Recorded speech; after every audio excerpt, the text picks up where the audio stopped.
I'm doing a patch here, same way I do the other ones. Had a little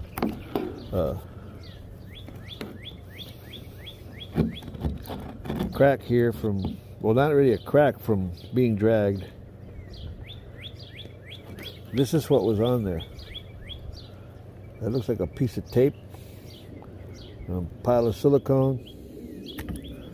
So I took all that off. I patched the drag hole. This is actually a customer kayak. So